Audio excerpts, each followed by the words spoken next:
Praise the Lord. இன்றைய நாளுக்குரிய வேத வசனம் யோபு 4வது அதிகாரம் 4வது வசனம்.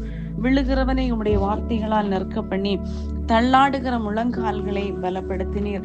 அன்புக்குரியவர்களே, இந்த அருமையான காலை வேளையிலே அருமைநாதர் இயேசு கிறிஸ்துவின் இனிய நாமத்தில் உங்களை வாழ்த்துகிறேன். அவர் நம்முடைய முழங்கால்களை நாம் தள்ளாடும் போது தளர்ந்த கைகளை திடப்படுத்துகிறவரும் தள்ளாடுகிற முழங்கால்களை பலப்படுத்துகிற தேவனுமாய் காணப்படுகிறார். பாருங்கள், யோபுடைய அனுபவத்திலே அநேக சூழ்நிலைகளிலே யோபு நன்மை செய்கிறவனாகவும் உத்தமவனாகவும் காணப்பட்டான்.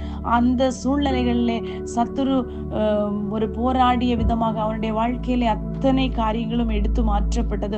அந்த சூழ்நிலையிலே அவனுடைய நண்பனானவன் வந்து சொல்லக்கூடிய ஒரு சூழ்நிலை காணப்படும். நீ அநேகருக்கு வார்த்தைகளால் பலப்படுத்தினீர், புத்தி சொன்னீர்.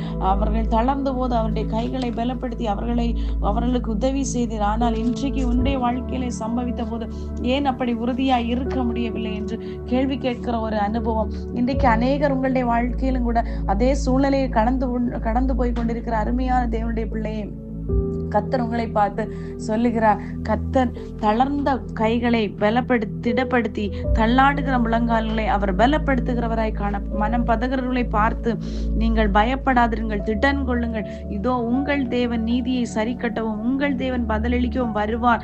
அவர் வந்து உங்களை ரட்சிப்பார். அவர் ரட்சிக்க வல்லமுள்ள தேவனாய் காணப்படும். அவர் ரட்சிப்பின் கண்மலையாய் நம்முடைய வாழ்க்கையிலே நிச்சயம் வருவார். அவர் தாமதித்தாலும் பொய் சொல்லுவதில்லை.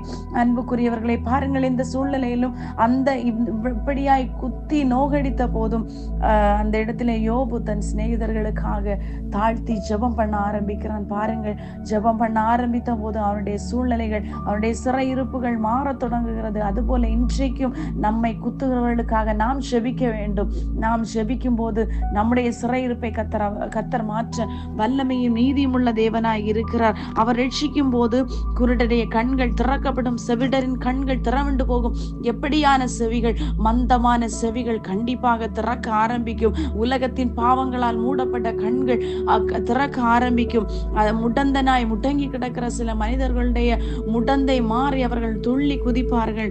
அதுபோல வனாந்தரத்தில் ஒன்றுமே இல்லாத வறண்ட சூழ்நிலை இருக்கிற நம்முடைய வாழ்க்கையை செழிப்பாய் மாற ஆரம்பிக்கும். இன்றைக்கு ஒப்பு கொடுப்போம், மற்றுள்ளவர்களுக்காக ஜெபிப்போம். அழிந்து போகிற ஆத்துமாக்களுக்காக திறப்பிலே நின்று ஜெபிக்க நீங்களும் நானும் தயாராகும் போது நம்முடைய சூழ்நிலை நிச்சயமாக மாறும்.